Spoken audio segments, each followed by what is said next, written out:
करनाल में बड़ा फर्जी धान गेट पास घोटाला। अब तक 25 के करीब अधिकारी कर्मचारियों को पुलिस ने किया गिरफ्तार। देर रात धान घोटाले और फर्जी गेट मामले में पुलिस ने बड़ा एक्शन लिया। पूर्व में रही करनाल मंडी सचिव आशा रानी सहित 4 गिरफ्तार। डीएफएससी अनिल कुमार को भी लिया 1 दिन के प्रोडक्शन वारंट पर। पूर्व में मंडी सेक्रेटरी आशा रानी और जुमला मंडी सेक्रेटरी दीपक को लिया 2 दिन के पुलिस रिमांड पर। मामले में पुलिस की अलग अलग एसआईटी की टीमें कर रही जांच। आगामी दिनों में और भी हो सकती हैं गिरफ्तारियां। डीएसपी राजीव कुमार ने मामले की दी जानकारी। पुलिस ने उजागर किया करोड़ों का धान घोटाला। 3 केस में 4 अधिकारी गिरफ्तार। वहीं मामले की जांच जारी। क्या कुछ इस मामले में पूरी जानकारी देते हुए नजर आ रहे हैं राजीव कुमार जो डीएसपी है करनाल के। आइए सीधा मिलवाते हैं उन्हीं से। धान घोटाले के संबंध में जिला करनाल में अलग अलग मंडी में जो एनॉमलीज थी और जो फ्रॉड स्कैम सामने आया था, उसमें 6 एफआईआर जिला पुलिस ने रजिस्टर कर रखी हैं, जिसमें माननीय पुलिस अधीक्षक महोदया करनाल के दिशा निर्देश में अलग अलग एसआईटी काम कर रही हैं। और इसमें कल 3 एफआईआर में 4 लोगों को गिरफ्तार और प्रोडक्शन पे लिया गया है। फॉर रेफरेंस मैं बता देता हूँ, इसमें तरावड़ी मंडी में जो एनॉमलीज हुई है उनके संबंध में 1 एफआईआर दर्ज है। उसमें तत्कालीन जो डीएफएससी हैं अनिल कुमार, वो ऑलरेडी किसी पीसी करप्शन एक्ट के केस में जेल में थे। वहाँ से उनको प्रोडक्शन वारंट पे लिया गया है और उनका 1 दिन का रिमांड पुलिस ने सीक किया है फर्दर इन्वेस्टिगेशन में। और उनकी वहाँ उस मंडी में जो प्रोक्योरमेंट की प्रोसेस थी उसमें इलिसिट कमीशन लेने की बात सामने आई थी। उस संबंध में उनको गिरफ्तार करके प्रोडक्शन वारंट पे लिया गया है 1 दिन के लिए। इसके अतिरिक्त जुंडला मंडी से संबंध में 1 एफआईआर दर्ज थी बतान राइस मिल वाली। उस संबंध में 2 अधिकारी हैं, जिसमें एक सेक्रेटरी मार्केट कमेटी करनाल है आशा रानी और एक सेक्रेटरी मार्केट कमेटी जोंडला है दीपक सुहाग। इन दोनों की इन्वॉल्वमेंट ड्यूरिंग इन्वेस्टिगेशन सरफेस होने पर इनको भी कल गिरफ्तार किया गया है और इनका 2 दिन का रिमांड ऑनरेबल कोर्ट से लिया गया है फर्दर प्रोसेस कंप्लीट करने के लिए और जो रिकवरी का और अदर इन्वेस्टिगेशन है उसको कंक्लूड करने के लिए। इसके अतिरिक्त असंध से संबंधित 2 एफआईआर हैं। उनमें से 1 एफआईआर में सेक्रेटरी मार्केट कमेटी जोंडला जो है कृष्ण धनखड़, उनकी भी इन्वॉल्वमेंट ड्यूरिंग इन्वेस्टिगेशन सरफेस होने पर असंध सेक्रेटरी असंध मंडी से संबंधित जो तत्कालीन उस टाइम सेक्रेटरी थे, उनकी इन्वॉल्वमेंट सामने आई थी कृष्ण धनखड़ की। उनको भी कॉरस्पॉन्डिंग एफआईआर में गिरफ्तार किया गया है और ऑनरेबल कोर्ट से 3 दिन का रिमांड उनका फर्दर इन्वेस्टिगेशन के लिए लिया गया है। इन केसेस में अभी तक की कल की जो प्रोग्रेस है वो ये प्रोग्रेस है। आशा रानी और दीपक का रिमांड कितने दिन का है? 2 दिन का रिमांड हमने ऑनरेबल कोर्ट से लिया है इनका। अभी 2 दिन का रिमांड कोर्ट ने दिया है। फर्दर यदि रिक्वायरमेंट रहेगी तो आगे रिमांड भी एक्सटेंड किया जा सकता है। आशा रानी ने पहले भी कोर्ट से जमानत ली थी, हाई कोर्ट से वो बेल ले चुके थे। वो एक करनाल मंडी से संबंधित मामला था, उसमें ये नामजद आरोपियां हैं और जो एफआईआर दर्ज होते ही ये भूमिगत हो गए थे। उसके संबंध में इन्होंने पहले ऑनरेबल कोर्ट जो हमारी स्थानीय जिला एवं सत्र न्यायालय वहाँ पे बेल एप्लीकेशंस लगाई थी, जिस पर माननीय अतिरिक्त जज साहब ने सुनवाई करते हुए बेल खारिज करी थी। बाद में ऑनरेबल कोर्ट से जो हाई कोर्ट है वहाँ से इनको बेल का रिलीफ मिला था। उसमें भी इन्वेस्टिगेशन जारी है। यदि आवश्यकता पड़ी तो पुलिस बेल कैंसिलेशन के लिए भी पुलिस एप्लीकेशन किस तरीके से गया था, क्या था पूरा मामला सर? इसमें एक मेरी फसल मेरा ब्यौरा पोर्टल है जो हरियाणा सरकार द्वारा जो किसानों को फैसिलिटेट करने के लिए बनाया गया है।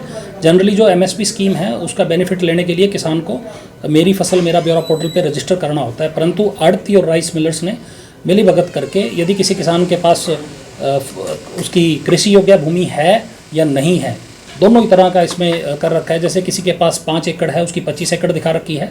यदि किसी के पास ज़मीन नहीं है, कोई हलवाई का काम करता है, उसका पोर्टल यहाँ कंसर्न्ड मंडी में दिखा रखा है। और कोई बाहर का किसान है जिसकी फसल यहाँ नहीं आई है, उसका भी अपना पोर्टल आड़तियों और राइस मिलर ने मिलीभगत करके फर्जी पोर्टल बनवाया और उसी के तहत बिना एक्चुअल अराइवल के जो ये अनाज मंडी में गेट पास करते हैं। कोई भी फसल आती है उसके लिए गेट पास अनिवार्य है, स्पेशली जो पीआर धान होती है। तो बिना फसल आए, बिना एक्चुअल जीरी धान आए, उनके फर्जी गेट पास इशू किए गए। यदि फर्जी गेट पास इशू हुए थे तो उसकी फर्जी खरीद भी हुई है आगे, जिसमें प्रोक्योरमेंट एजेंसीज़ की इन्वॉल्वमेंट है। और उसके अतिरिक्त जो यदि ना तो जीरी आई ना ही वो अपना जो फर्जी है प्रोक्योर भी नहीं हुई और वो सीधा फिर मिल में इनवर्ट भी दिखाई गई है। ये सारा काम कागज़ों में हुआ है और जब जो इसका गैप क्रिएट हुआ उसको सब्सिडाइज करने के लिए जो मिलर्स हैं उन्होंने आसपास के ज़िलों से और आसपास के राज्यों से, दिल्ली और यूपी वगैरह से सब्सिडाइज धान कम रेट पे खरीदकर अपना स्टॉक पूरा किया ताकि पीवीबी की पकड़ में न आए। परंतु ये सारा स्कैम ड्यूरिंग इन्वेस्टिगेशन पुलिस ने टोटल इसको स्कैम को उजागर किया है और उसकी ड्यूरेशन में जो फर्जी गेट पास लोग काटते थे उनको भी गिरफ्तार किया है। उसके अतिरिक्त जो अधिकारी हैं जिनके इंस्टांस पे, चाहे वो मार्केट कमेटी हो या प्रोक्योरमेंट एजेंसीज के ऑफिशियल्स हों, उनके इन्वॉल्वमेंट आने पर उनको भी गिरफ्तार किया है। इसके अतिरिक्त जो आड़ती और राइस मिलर इसमें इन्वॉल्व है उनको भी पुलिस ने गिरफ्तार किया है। अभी तक ये जो 6 FIR हैं इसमें 25 के करीब अधिकारी और प्राइवेट पर्सन गिरफ्तार, शामिल तफ्तीश, ऑन बेल सारे हो चुके हैं और आगे भी पुलिस तफ्तीश जारी है। इसमें काफ़ी लोगों की इन्वॉल्वमेंट आगे भी सामने आ रही है। जैसे जैसे इन्वेस्टिगेशन चलती रहेगी उसमें अन्य लोगों की भी गिरफ्तारी सुनिश्चित की जाएगी। 4 लोगों से कोई रिकवरी? जैसा मैंने बताया इनकी कल ही गिरफ्तारी हुई है और पुलिस ने हमें रिस्पेक्टिवली 1, 2 और 3 दिन का रिमांड दिया है। जब तक रिमांड की अवधि पूरी नहीं होती तब तक इस बारे कोई भी कमेंट करना उचित नहीं है। तो किसानों को जानकारी चीज़ की सबकी किसानों को जानकारी थी कि उनके जो अभी तक जो हमने किसानों की स्टेटमेंट लिखी है उसमें काफ़ी चीज़ें सामने आई हैं और उसमें ये भी सामने आया है कि जो किसानों के खाते में पेमेंट आई है वो काफ़ी आड़तियों ने कैश और अपने खातों में ट्रांसफ़र कराई है। तो वो इसका जो मेन आधार है कि जो स्कैम का मेन बेस है, apart from official, commission agent और राइस मिलर्स भी हैं, उन्होंने उसको बेनिफिट लेके और फिर वो बाद में जो अपनी पैडी वगैरह पूरी करी है तो ये सरकार को लॉस, बिना एक्चुअल अराइवल आए सरकार से बेनिफिट लिया है तो लॉस कराया है। कितनी SIT काम कर रही हैं सर? इसमें 2 SIT माननीय पुलिस अधीक्षक महोदय के निर्देश में काम कर रही है। एक SIT ASP मैडम है माननीय श्रीमती कांची सिंघल, उनके निर्देश में काम कर रही है। एक DSP सिटी मेरे नेतृत्व में काम कर रही है और 6 FIR इस रेफरेंस में अभी तक दर्ज हैं और आगे भी यदि कोई इस तरह का चाहे वो PV से रिलेटेड हो या फिर कोई और फेक गेट शाम का किसी मंडी से या किसी मिलर के संबंध में कोई ड्यूरिंग इंक्वायरी आएगा तो उस पर भी FIR दर्ज की जा सकती है। सर, ये स्कैम कितना बड़ा है, कितने करोड़ का स्कैम? अभी ये बड़ी एलैबोरेटिव इन्वेस्टिगेशन है, इसमें जो पूछताछ है वो अभी चल रही है। गिरफ्तारी काफ़ी लोगों की होगी, आगे काफ़ी लोगों की गिरफ्तारी इसमें अभी बकाया है।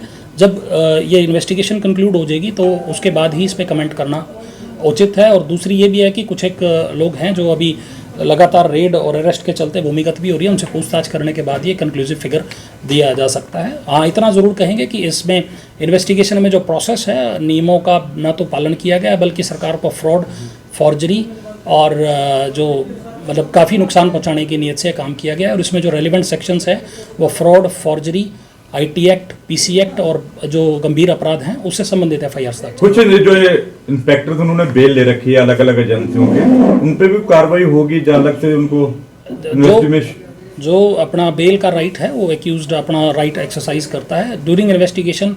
जैसे एक किसी और मुकदमे में इन्वॉल्वमेंट आती है तो पुलिस वहाँ भी उनको गिरफ्तार कर सकती है। और दूसरा ये है कि